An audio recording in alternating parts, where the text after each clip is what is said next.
Hi, in this video I'm going to read to you the financial fairy tale called Cinderasset, based on Cinderella.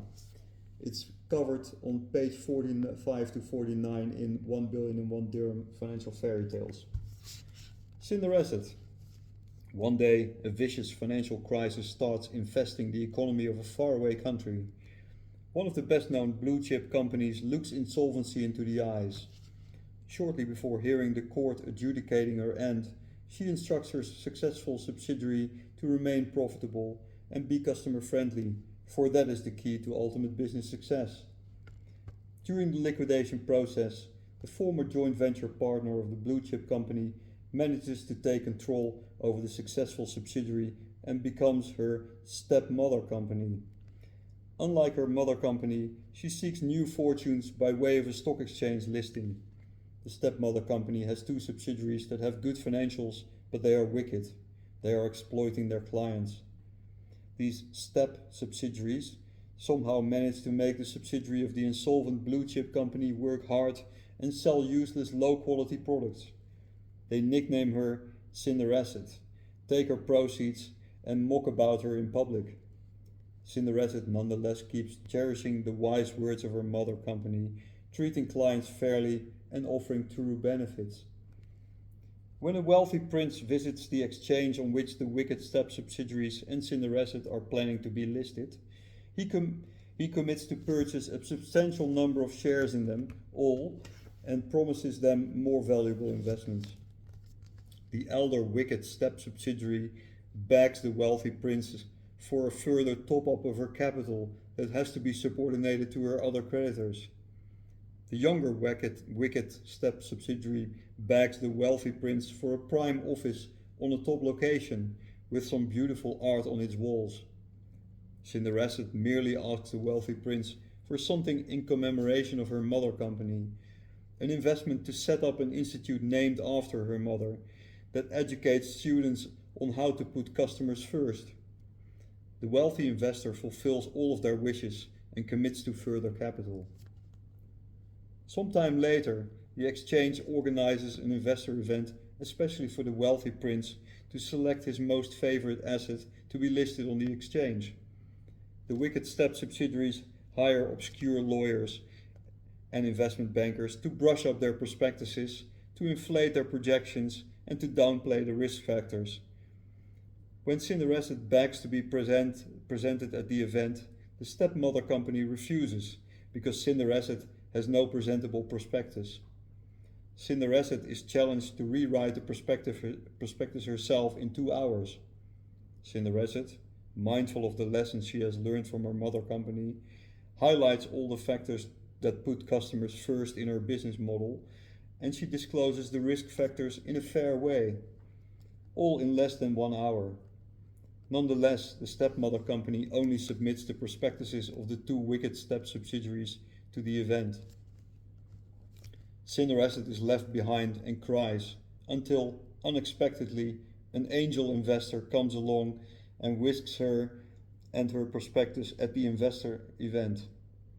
Shortly after, she finds the wealthy prince dancing on a due diligence dance around her prospectus with an army of lawyers.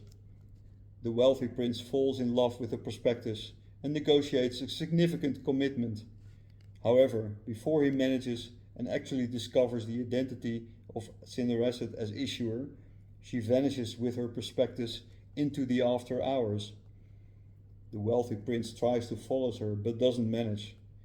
He notices she has lost something and picks it up. It is a supplement of her prospectus, but it does not identify the issuer.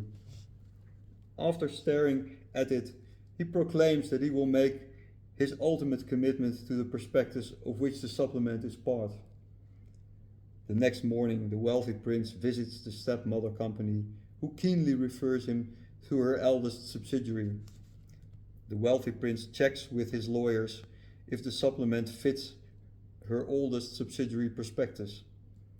A faint smile appears on the face of the lawyer whilst matching the prospectus with the supplement.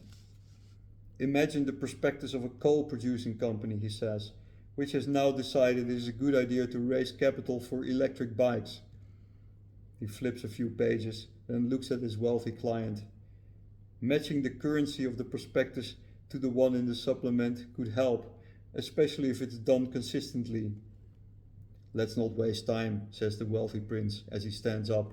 After all, time is money. The stepmother company, having followed the wealthy prince's and his lawyer's every move and word, forces the wealthy prince to look for a match with the younger step subsidiary. He has not forgotten about her wish to have a beautiful office and art on the walls. He instructs his lawyer to look for a match. Whilst the younger step subsidiary is firing off an elevator pitch, the lawyer reads, flips a few pages, scans the content, and reads a few paragraphs closely. This time we have to believe that a predatory real estate investment fund is seeking to raise capital for electric bikes, he says, ignoring the mating calls of the young step subsidiary. The wealthy prince is infuriated by now. This is a scam, let's move on. Is there any other company in the building? The lawyer asks the stepmother company partner before leaving. There is an obscure company somewhere near the basement, says the stepmother company. Don't bother. Let's go there, says the wealthy prince. They visit the company located on the rear side of the office building. Behind the basic reception desk, they find an office floor overlooking a dead wall. This doesn't look like your golden investment opportunity, says the lawyer. The wealthy prince does not respond. A pretty woman dressed in an inexpensive clothes welcomes them. We are looking for the investor relations department, says the lawyer. That will be me, says the lawyer. Her voice is trembling as she recognizes the visitors. How can I help you? The wealthy prince looks at her incessantly and asks her for the prospectus of the company. The woman picks it up and hands it to the wealthy prince. This time he takes the prospectus himself and takes a copy of the supplement he found the night before. Cinderasset AS, it is mentioned as issuer of the securities. The wealthy prince looks again as the pretty woman before, looking up the company's profile. He then switches to the lawyer. I think we have a hit. This is an innovative bike manufacturer. Here, have a look. He hands the prospectus and supplement to the lawyer and slowly walks over to the pretty woman. He looks her deep into the eyes and says, I will commit to every security your company will ever issue. Her knees tremble when her eyes catch his lips, continuing to speak words she has been longing to hear for so long.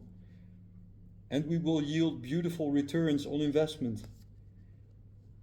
Cinderasset has invited the step subsidiaries to witness the closing of the transaction during a festive signing ceremony. They have been given the honorable task to hand the beautiful fountain pens with their snowy mountains, crowned caps on to the wealthy prince and Cinderasset. A friendly regulator who has been invited sits just behind them. He overhears the step subsidiaries planning to take out the ink and sees them struggle to do so, being clearly unaware of the fountain pen's piston system.